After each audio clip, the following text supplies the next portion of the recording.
Have you ever wondered why some people with average salaries end up becoming millionaires, while others who make six figures seem to live paycheck to paycheck? It's a question that haunts a lot of us. The secret isn't in how hard you work or even how much you earn. The secret is in understanding one simple, fundamental truth. Your income is not your wealth.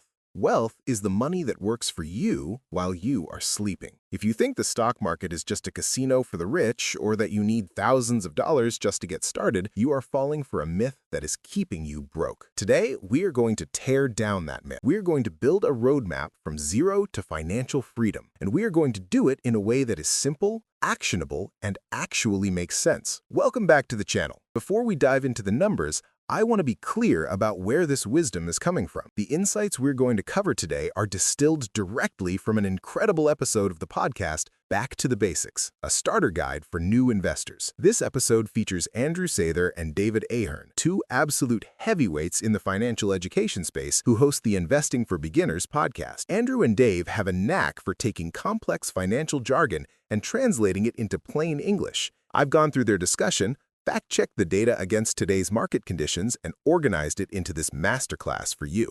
So, if you want to know what it really takes to build wealth, you are in the right place. Section 1. The Why.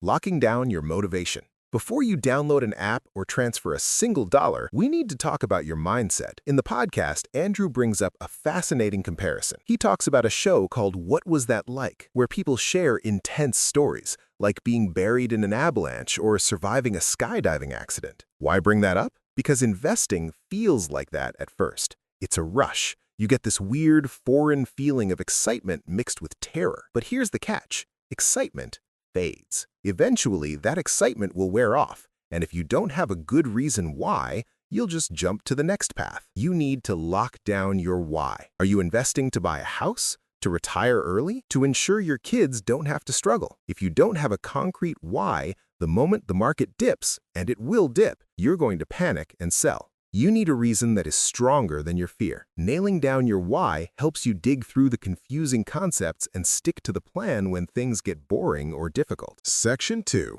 The Silent Killer. Inflation. So why can't we just save our way to wealth? Why can't we just stuff cash under the mattress or leave it in a standard bank account? The answer is one word. Inflation. For a long time, big banks like Wells Fargo were paying a blistering 0.5% interest on savings. Now, I know what you're thinking. In 2025 and 2026, we've seen high-yield savings accounts offering 4% or even 5%. That sounds great, right? But here is the reality check. Inflation is constantly eating away at the purchasing power of your money. If your bank pays you 4%, but inflation is running at 3% or 4%, your real return is practically zero. You are running in place. And if you are in a standard checking account earning 0.05%, you are actually losing money every single day. You are safely going broke. The stock market is the only vehicle that has historically proven to beat inflation significantly. Over the last 100 years, despite wars, recessions, and pandemics, the market has returned an average of about 10% annually. That is the difference between preserving wealth and growing wealth. You cannot save your way to freedom. You have to invest your way there. Section 3. The Eighth Wonder. Compound interest. Let's talk about the magic that makes this all work. Einstein reportedly called it the eighth wonder of the world, compound interest. Everyone knows Buffett is rich, but did you know that over 99% of Warren Buffett's wealth was earned after his 50th birthday? Think about that. If you looked at a chart of his net worth, it looks like a flat line for decades and then suddenly shoots straight up like a rocket. That is the power of compounding. It's not about getting rich quick. It's about getting rich eventually, but inevitably. When you look at a stock market chart over 30 or 40 years, it moves from the lower left to the upper right. Sure, if you zoom in on last month, it looks jagged and scary, but if you zoom out, it smooths out into a beautiful upward trend. The longer you leave your money alone, the harder it works for you. The trick is, you have to start. You have to put the money in to let the snowball effect begin. Section 4. The Fear Factor. Risk versus volatility. I know what you're saying, But isn't the stock market risky? Isn't it just a casino? The scary part comes from not understanding what it is that you're investing in. When you buy a stock, you aren't betting on red or black. You're buying a piece of a real business. If you buy Microsoft, you own a part of the company that makes the software running the world. If you buy Johnson & Johnson, you own a piece of the company selling Band-Aids and baby shampoo. There is a difference between risk and volatility. Volatility is the price jumping up and down in the short term. Risk is the permanent loss of capital. If you diversify, meaning you don't put all your eggs in one basket, and you hold for the long term, the risk of losing money drops drastically. Your time horizon is the most critical factor here. If you need the money next month for rent, do not put it in the stock market. That's gambling. But if you don't need the money for 10, 20, or 30 years, the short-term drops don't matter. The fundamentals of the businesses matter much more than what the Federal Reserve is doing this week or what the headlines say. Section 5. Where do I actually put my money? Okay, we have the why, and we understand the math. Now, where do we actually put the cash? Option 1, the 401k, the free money hack.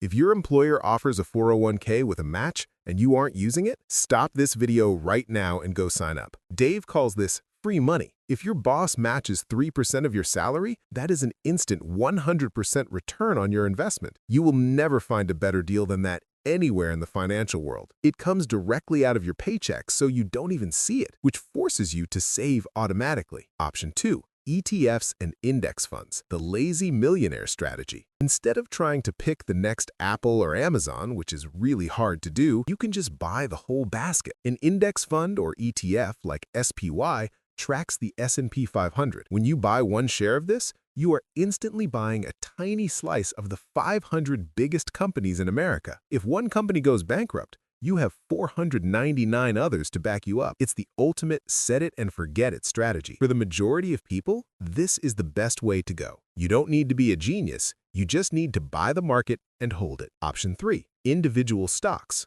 For the enthusiasts, if you want to be more hands-on, you can buy individual stocks. It's fun to own a piece of a company you use every day, like Netflix or Crocs. But be warned, this takes more homework.